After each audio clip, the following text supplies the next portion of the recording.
রান্নাবাটির পক্ষ থেকে সকল দর্শক বন্ধুদের স্বাগত জানিয়ে শুরু করছি আজকের রেসিপি। আজকে বানিয়ে ফেলেছি দারুণ টেস্টি সমস্ত শীতকালীন সবজি দিয়ে ভাজা মুগ ডাল। এটা কিন্তু বিয়েবাড়িতেও আমরা আজকাল খেয়ে থাকি, ভেজ ডাল যেটাকে বলে থাকি। এটা কিন্তু খেতে অসাধারণ হয়। এর জন্য প্রথমেই নিয়ে নিয়েছি মুগ ডাল। মুগ ডালটাকে বেশ ভালো করে ভেজে নিতে হবে। এখানে 100 গ্রাম মতো মুগ ডাল নিয়ে নিয়েছি, যেটা প্রথমে খালি খোলায় ভেজে নিচ্ছি যাতে লাল না হয়ে যায় অথচ কাঁচা ব্যাপারটাও চলে যায়, সেদিকে লক্ষ্য রেখে ভেজে নিলাম। এবার জলের মধ্যে দিয়ে দিচ্ছি। জলে দিয়ে ভালো করে একটু ধুয়ে নিতে হবে। আজকে মুগ ডালটা বাটিতেই সেদ্ধ করে নেব, যেহেতু সবজিগুলো একটু ভাপিয়ে নেব, সেই জন্য বাটিতে মুগ ডালটা সেদ্ধ বসাবো। ডালটা ভালো করে ধুয়ে নিয়ে জল দিয়ে দিচ্ছি।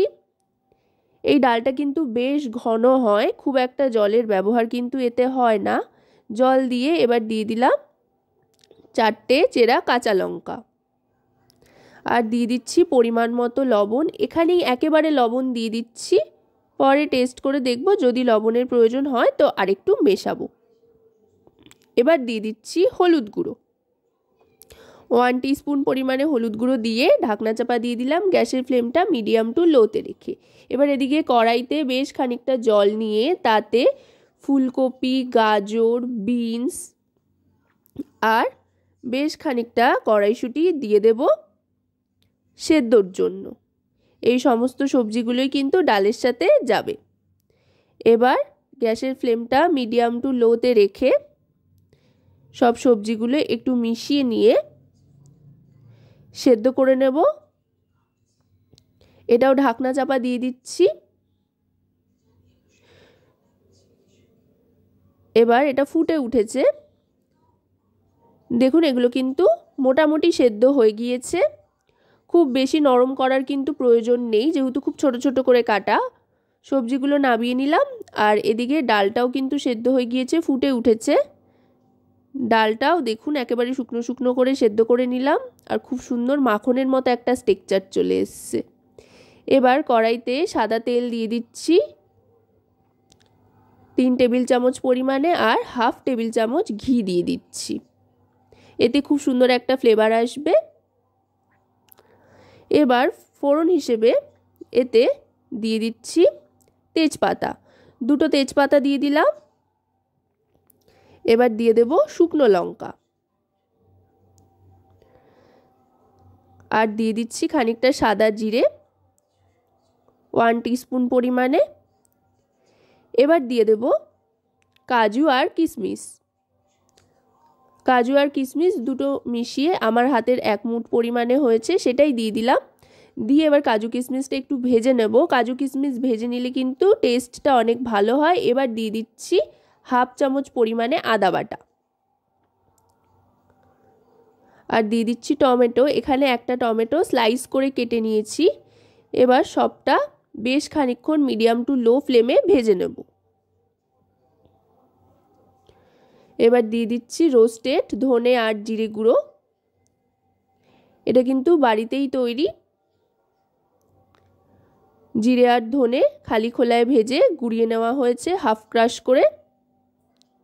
এবার দিয়ে দিচ্ছি 1 টিস্পুন পরিমাণে হলুদ গুঁড়ো। এবার দিয়ে দিচ্ছি আরেকটু নুন, সামান্য। এর আগে ডাল সেদ্ধর সময় নুন তো দিয়েইছিলাম, এখানে আরেকটু নুন দিলাম।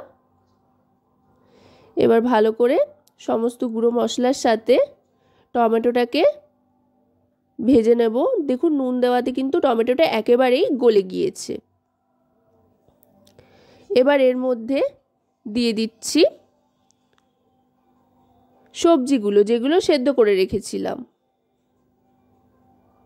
সবজিগুলো কিন্তু একে একে একসাথেই দিয়ে দিচ্ছি। এগুলো যেহেতু একসাথেই সেদ্ধ করে নিয়েছিলাম, যেহেতু সবগুলোই খুব সরু সরু পাতলা পাতলা করে কাটা, সেই জন্য কিন্তু এগুলো রান্না হতে খুব একটা বেশি সময় লাগবে না। আর এখানে কিন্তু আপাতত আলাদাভাবে কোনো রকম জলের ব্যবহার করার কোনো প্রয়োজন নেই, শুধুমাত্র ভালো করে কষিয়ে নিতে হবে। আর একসাথেই দেখতে পাচ্ছেন সবটা ভেজে নিচ্ছি। এই রেসিপিটা যেমন সুস্বাদু হয় ঠিক ততটাই কিন্তু স্বাস্থ্যকর। এবার একটু ঢাকনা চাপা দিয়ে দেবো, একদম গ্যাসের ফ্লেমটা লোতে করে রেখে মিনিট 2 মতো ঢাকনা চাপা দিয়ে রাখতে হবে। 2 মিনিট বাদে ঢাকনাটা সরিয়ে নিচ্ছি।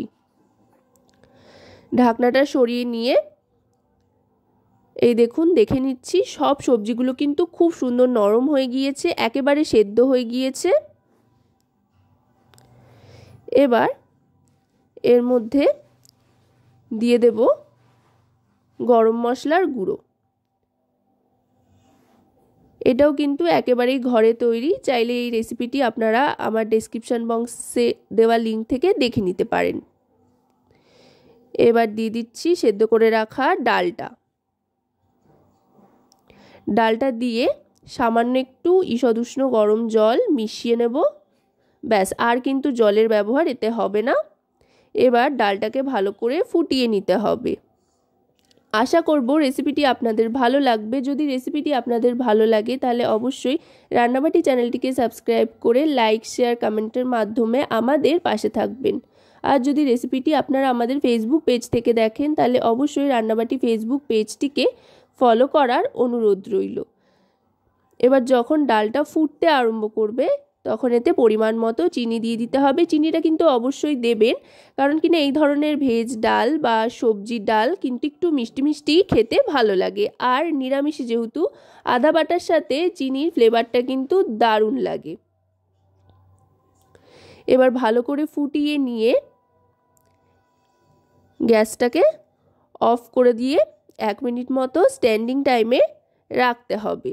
অবশ্যই কিন্তু চিনিটা দিয়ে ভালো করে ফুটিয়ে নিতে হবে, কারণ চিনি দিলে কিন্তু সামান্য একটু জল ছাড়বে, তাতে একটা পানসে ব্যাপার থাকতে পারে। তাই খুব ভালো করে ফুটিয়ে নিয়ে 1 মিনিট মতো স্ট্যান্ডিং টাইমে রেখে তারপরে কিন্তু সার্ভ করতে হবে। গরম গরম ধোয়া ওঠা ভাতের সাথে এরকম ভেজ ডাল থাকলে কিন্তু আর কোনো কিছুরই প্রয়োজন হয় না। তো আজকের রেসিপিটি কেমন লাগলো অবশ্যই কিন্তু জানাবেন।